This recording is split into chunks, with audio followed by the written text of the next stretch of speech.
అందరికీ నమస్కారం అండి. ఈరోజు మరొక వీడియోతో మీ ముందుకు రావడం అయితే జరిగింది. ఈరోజు తీసుకొచ్చినటువంటి టాపిక్ ఏంటంటే, నిన్నటి రోజున మనం డ్రైవింగ్ లైసెన్స్ని ఏ విధంగా డౌన్లోడ్ చేయాలనే విషయం మీకు చూపించాను. ఈరోజు మనం ఆర్సీ రిజిస్ట్రేషన్ పీవీసీ కార్డ్ అంటే మన వాడుక భాషలో బండి ఆర్సీ కార్డు, బండి సి బుక్ అంటూ ఉంటారు. సో చక్కగా బండి కొంటాము, రిజిస్ట్రేషన్ సర్టిఫికేట్ వస్తుంది, పీవీసీ కామ్గా ఎత్తుకెళ్ళిపోయి బీరువాలో దాచేస్తాం.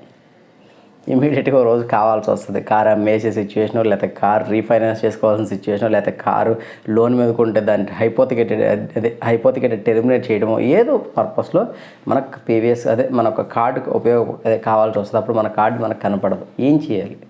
సో పీవీసీ కార్డులు ఏ విధంగా మన ఒక రిజిస్ట్రేషన్ సర్టిఫికేట్ ఏ విధంగా డౌన్లోడ్ చేసుకోవాలనే విషయం మీకు క్లియర్గా నేను ఎక్స్ప్లెయిన్ చేస్తాను. ప్రతి వీడియోలో ఎలా చూపిస్తానో లైవ్ డెమో, ఈ వీడియోలో కూడా నేను లైవ్ డెమో ప్రాసెస్ చూపిస్తాను. మన యొక్క వెహికల్ ఆర్సీని ఫామ్ 23 అంటారు. అదేవిధంగా డ్రైవింగ్ లైసెన్స్ అయితే ఫామ్ 6 అని అంటారు. ఓకే, ఇక ఫామ్ 23ని మనం ఏ విధంగా డౌన్లోడ్ చేసుకోవాలనే ప్రొసీజర్ నేను మీకు చూపిస్తున్నాను. లైవ్ చూడండి.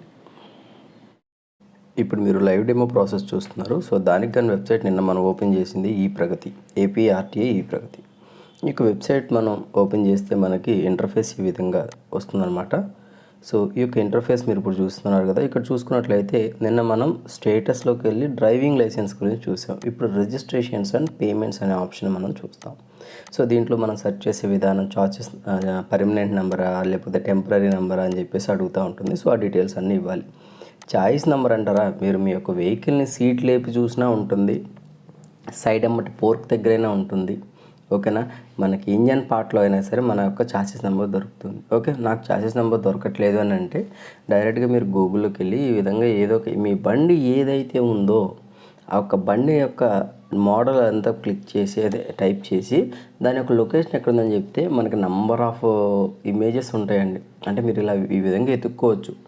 ఓకే, సో మోస్ట్ ప్రాబబ్లీ నేను చెప్పేది ఏంటంటే మీకు వెహికల్ దగ్గర ఉంటే ఖచ్చితంగా క్లియర్గా చూసుకోండి. ఒకవేళ మీకు కనిపించకపోతే ఒక పేపర్ అక్కడ పెట్టి ఒక పెన్సిల్తో వెళ్ళి ఇలా పైన గీయండి. ఆటోమేటిక్గా దాని మీద ఉన్నటువంటి చార్జెస్ నెంబర్ పేపర్ మీద పడిపోతుంది. ఓకేనా, సో ఆ నెంబర్ ద్వారా మీరు ఇక్కడ మనం అప్లై చేసుకోవచ్చు. అంటే మీకు నేను జనరల్గా చూపిస్తున్నాను. అదిగోండి ఇక్కడ ఇంజన్ నెంబర్ ఉంది. ఓకే, చార్జెస్ నెంబర్ ఎక్కడ ఉంటుంది, అలా మనకి ఈ విధంగా ఆన్లైన్లో అయితే మీరు తెలుసుకోవచ్చు అనమాట. ఓకే, ఈ యొక్క చార్జెస్ నెంబర్ ఉంటేనే మనం డౌన్లోడ్ చేసుకోగలం. సో బండి ఎలాగో మన దగ్గర ఉంటుంది కదా. సో చార్జెస్ నెంబర్ తెలుసుకోవటం ఎంతసేపు. సో ఇక్కడ నేను చార్జెస్ నెంబర్ కూడా ఇస్తున్నాను.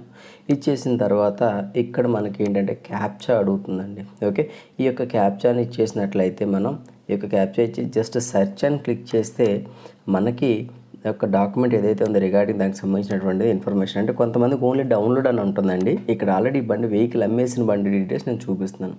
సో ఇది ప్రొసీజర్. ఈ విధంగా ఈ యొక్క ఫామ్ 23ని మీరు డౌన్లోడ్ చేసుకుంటే మీకు సరిపోతుంది అనమాట. ఇక్కడ పోలీసులు కూడా ఇది వ్యాలిడ్ సర్టిఫికేట్ కిందనే కన్సిడర్ చేస్తారు. ఓకే, మీకు అర్థమైంది అనుకుంటున్నాను నేనైతే లైవ్ డెమో. అర్థమైంది అనుకుంటున్నాను. ఇఫ్ ఇన్ కేస్ అర్థం కాకపోతే మాత్రం కామెంట్ చేయండి. ఇదే కాదు ఇంకేదైనా విషయం తెలుసుకోవాలన్నా కూడా మీరు కింద కామెంట్ సెక్షన్లో మీకు కామెంట్ ఇస్తే ఎవ్రీ కామెంట్ నేను ప్రయారిటీగా తీసుకుంటాను. ప్రతి కామెంట్కి నేను రిప్లై ఇస్తాను. మీరు ఒకసారి చూడండి మన previous videos. Okay, so anyhow thank you అండి. Thank you very much.